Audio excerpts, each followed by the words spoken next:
Hey, how's it going? Regular viewers might remember the last time I made a video here was in October 2020.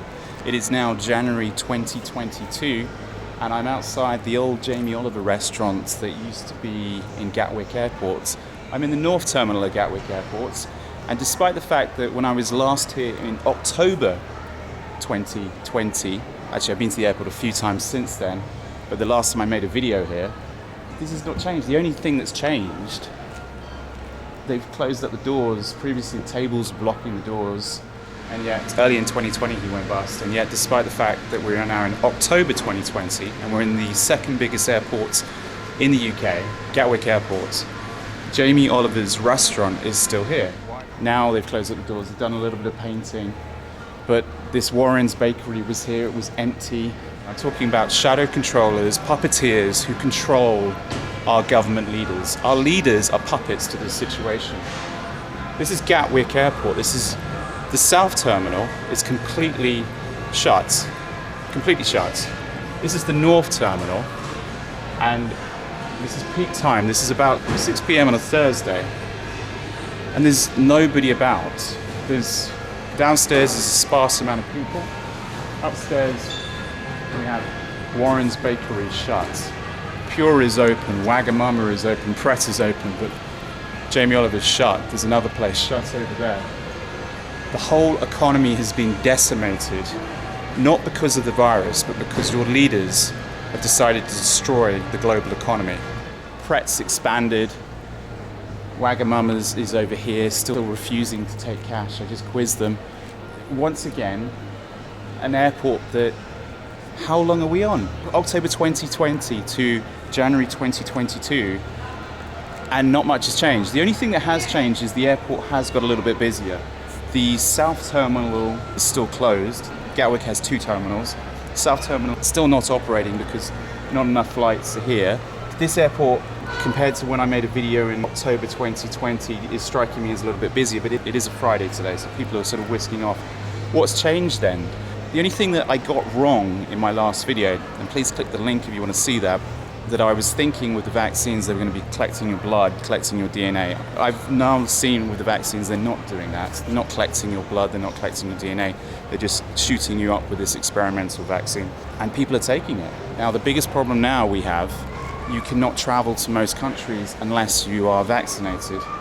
To make the population submit, to make the population beg for when the vaccine does come along, you're going to be all screaming out saying, please give me my digital passport that basically allows me to go into shops, theatres, restaurants. Nation by nation, Europe is turning into a two-tiered society in which those who refuse to be vaccinated will live under lockdown without full access to society or jobs, facing fines and even jail. The French have banned the British up until today. It's only till today that we are allowed to go into France. From 4 a.m. today, the Brits can now enter France only if you're vaccinated. So there's this medical apartheid going on, and people are just putting up with it. No vaccine, no cafe. French lawmakers have swept a controversial bill through Parliament introducing the vaccine pass. For example, the jab that's going to come along, the vaccine, it will be no jab, no pay.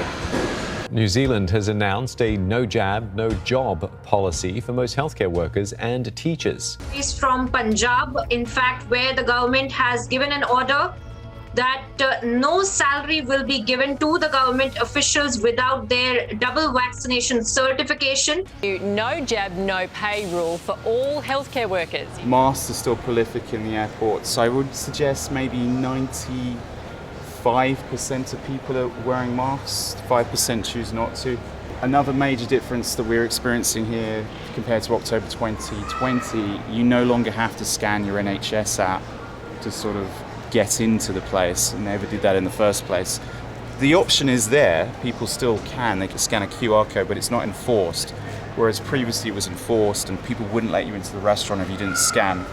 But it's sad, like a major airport, not that I feel sorry for the major airport because it's a massive Spanish company, being Spanish has nothing to do with it, is still struggling to get back on its feet. Not half as much struggling as the smaller independent shops that were destroyed throughout the entire world because of this crazy rules, but it is what it is.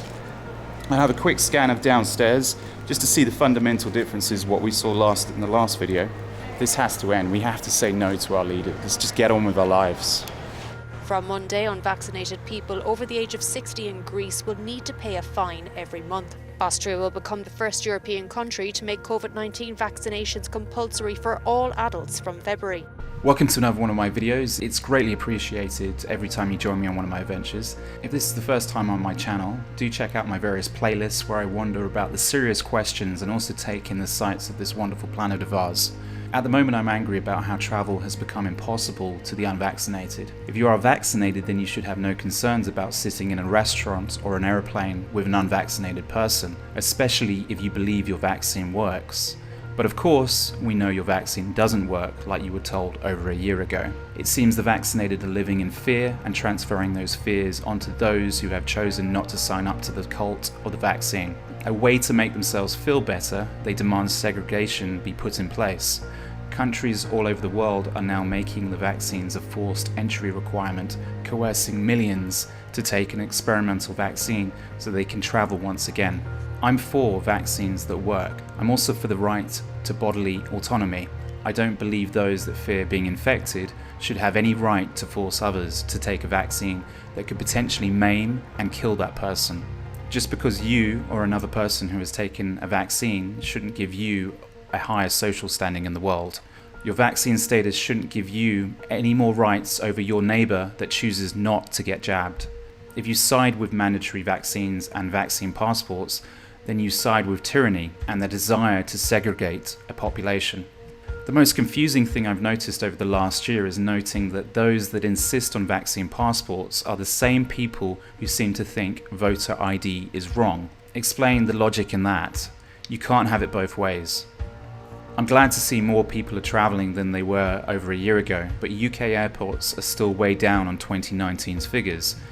And that trend will continue as long as people accept vaccine passports and the pointless PCR testing upon entry and exit of every country in the world. It's time we told our leaders to do one and manned up and just learnt to live with this virus. So as you see, considerable difference in terms of how busy it was compared to last time. The screens have gone. I can see basically one screen left over. They've stopped scanning the QR codes. This is a positive.